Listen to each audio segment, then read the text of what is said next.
So I'm definitely with you there. What about what mod are you playing and why?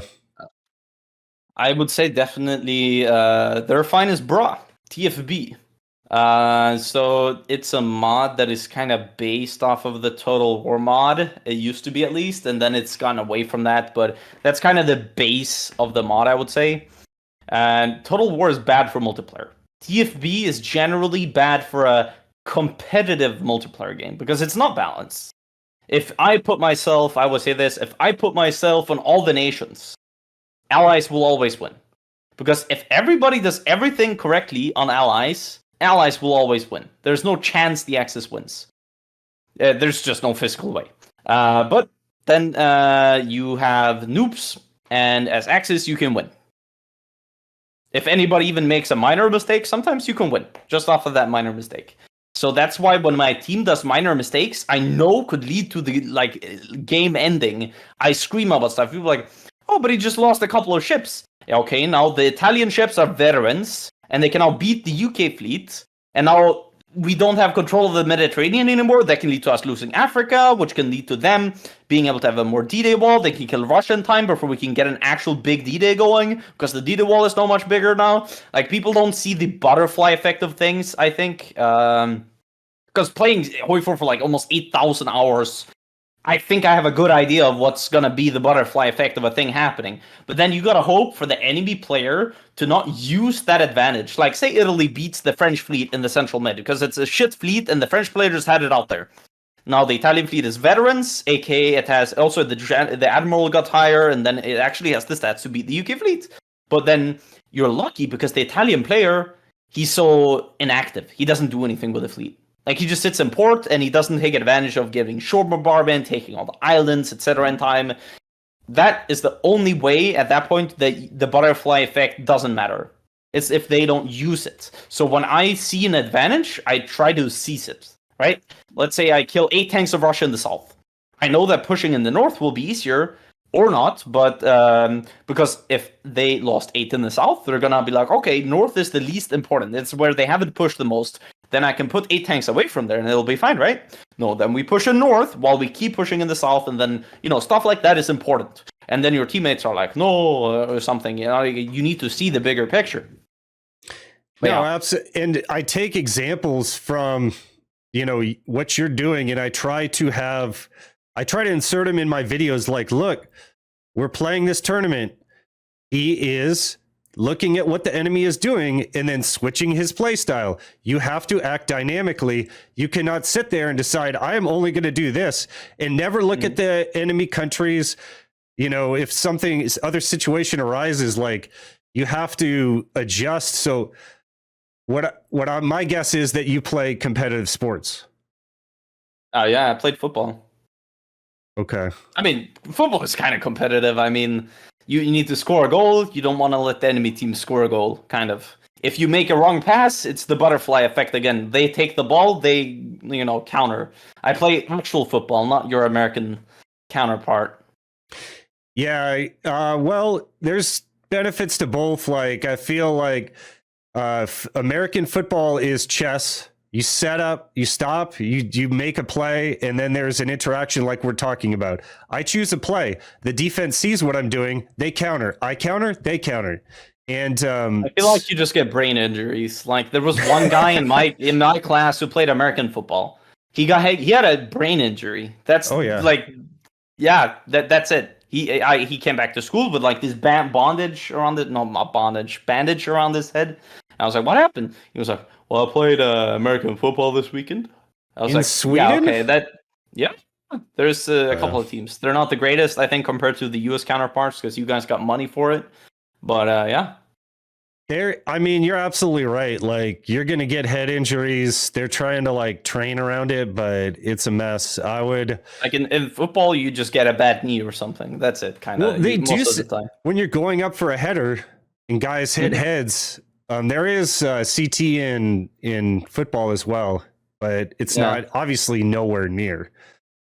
But back on the topic of so who develops your mod? Like, how do you guys keep it fresh with all the DLCs? So there's like the TFB main mod is developed by a guy called Packer right now. It was developed by that guy from college, and before that it was developed by Choking.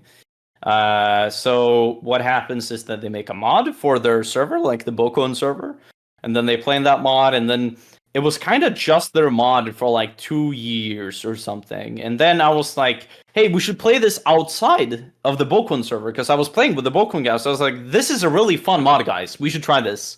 Like in a competitive sense, because the Bokun games are not competitive. I don't know who has that idea. They are just not competitive.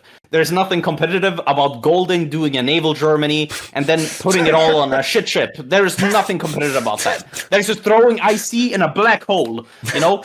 And then people are like, oh man, these Bokun games, they're really competitive. I was like, no, but Bo even says they're not, because they're not. Like, they're just fun games. And that's what I play them as. People are like, oh, you try hard in the Bokun games. I really don't. They have not seen me play try hard. If they think I try hard in Bokun games, there's very few points if I try hard in a Bokun game. And it's only because if we're in a huge disadvantage, then I can try hard. Because then I know, like, I need to save my team a little longer, and they usually don't complain if I'm the one saving my team from imminent death, you know? You've gotten in trouble for that before, right? I have. So I no tryharding from my part, unless it's like, because if I'm the only one tryharding, that's kind of unfair, right? Like, if everybody's chilling and just having a laugh, and then they see me snake to Moscow with like 8 tanks, that's kind of like destroying the mood of the game. It's like a different type of game. In a competitive game, that would be fine. But obviously, these are not competitive games, so I gotta chill a bit, which I've learned to do. People are still like, oh, you're tryharding. Why? Because I have a good division? I'm not using it to its full potential. That would be tryharding. I'm literally holding back myself, then I'm not tryharding. Right? Like I played Finland, I think last Bokon game or something, and I killed the majority of all the Russians on Barb as Finland. And they were like, oh, Dankus is tryharding again. I was like, nope, I'm literally not. You're just not microing against me while I'm just walking really slowly, really, around you guys. And just, I don't feel like if the enemy is not microing, I don't feel like you're tryharding for encircling them. I just don't. And then I got still called a tryhard by some of the people, but I really wasn't.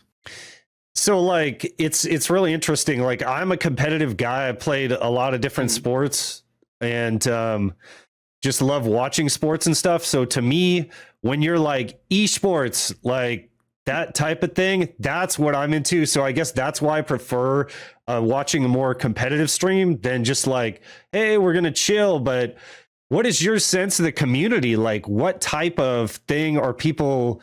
Obviously, they don't want to. My guess would be the majority of the community does not want to play competitively. But what do people want to watch? Is my question. I think I am a competitive person, of course. You can ask Leonard, the guy I play with.